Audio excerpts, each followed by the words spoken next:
नमस्कार, मैं प्रेमवीर सिंह एक बार फिर कस्बा बेसमा से। जगवीर उर्फ जग्गो फौजी, पिता पूरन सिंह, निवासी मौकमपुर, तहसील इगलास, जिला अलीगढ़। एक ऐसा क्रिमिनल, एक ऐसा दरिंदा जिसने कस्बा बेसमा की हज़ारों बीघा ज़मीन को विवादित बना रखा है। आखिर कैसे इसका समाधान निकले? राजस्व अभिलेखागार में संचित भू अभिलेखों में फर्जी प्रविष्टि करके ज़मीनों पर मुकदमे डालना, चौथ वसूली की फरमाइश करना, राजीनामा के नाम पर ज़मीन चौथ के रूप में ले लेना या फिर पैसे ले लेना। आखिर समस्या का समाधान होगा तो होगा कैसे?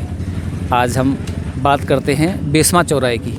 बेसमा मैं आपको दिखाना चाहूँगा कैमरामैन जी से। बेसमा ये गोरई के लिए रोड जाता है, जिस पर बेसमा कस्बा पड़ता है। कहा जाता है कि बरेली के बाद में ये दूसरी नगर पंचायत है। लेकिन एक गुंडे, एक अपराधी, एक क्रिमिनल की वजह से पूरे बेसमा का सर्वनाश हो गया। बेसमा की इज्जत लूट ली गई। हम बात करते हैं इस ज़मीन की। ये बेसमा चौराहा है, आप यहाँ देखिए।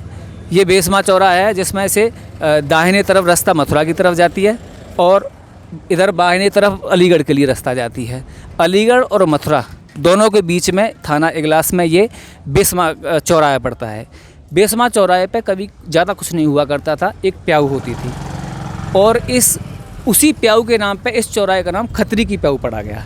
ये जो ज़मीन है आप दिखाइए, जहाँ ये पैंठ लगी हुई है, ये खत्री की प्याऊ की ज़मीन है जो कपूर ख़ानदान से संबंधित है। इसके मालिक कपूर ख़ानदान हुआ करते थे। यानी कि कहने का तात्पर्य ये है कि इस स्थान का नाम, कपूर परिवार की ज़मीन खत्री की प्याऊ के नाम पे ही इस स्थान का नाम पड़ गया।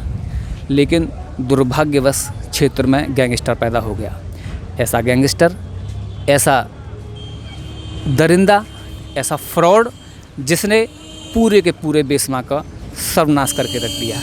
इसी खत्री की प्याऊ जो इसके मूल मालिक थे, उनके राजस्व अभिलेखागार में संचित भू अभिलेखों पे फर्जी प्रविष्टि की। उसी प्रताप पुत्र पन्ना जो गैंगस्टर है 490/2019 FIR नंबर में, और ज़मीन को विवाद बना दिया। समस्या यहाँ समाप्त नहीं होती है। समस्या तब बढ़ती है जब फर्जी प्रविष्टियों को जिलाधिकारी महोदय द्वारा जांच कमेटी गठित की गई और उसको हटा दिया गया।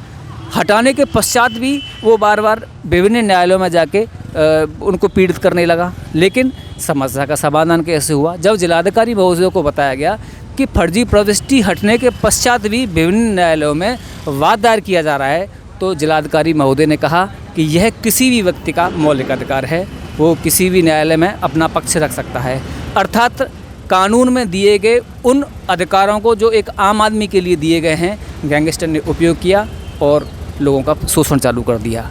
एक आम किसान, एक आम नागरिक या फिर एक आम व्यापारी आखिर कैसे इस इतने बड़े गैंग से टक्कर ले, कैसे इस गिरोह से जीते, ये कहना बहुत मुश्किल है। लेकिन कहीं कोई ऐसा अधिकारी होगा जो इस पूरे, एक देखिए कि चारों तरफ नज़र, मैं कहूँगा कैमरामैन जी से कि एक बार थोड़ा नज़र दिखाएं। ये चारों तरफ की भूमि है जो विवादित बना रखी है। कोई भी ऐसा इसमें चक नहीं है जिस पे उस गैंगस्टर और गैंगस्टर के गिरोह की नज़र नहीं पड़ी है। फिर कैसे समाधान निकलेगा? हज़ारों बीघा ज़मीन विवादित है। करोड़ों रुपए की चौथ किसी न किसी रूप में आज भी पहुंच रही है। कौन है जो इस स्थिति से संभालेगा? कौन है जो इस स्थिति से आम नागरिक को न्याय दिलाएगा? क्या योगी महाराज के दावे विफल जाएंगे? क्या योगी महाराज के किए गए दावे के गैंगस्टर को या तो वहाँ पहुँचाएंगे जेल में या फिर ऊपर पहुँचाएंगे? ये सभी दावे खोखले हैं। ये आने वाला वक्त बताएगा। कैमरामैन कुकू के साथ मैं प्रेमवीर सिंह।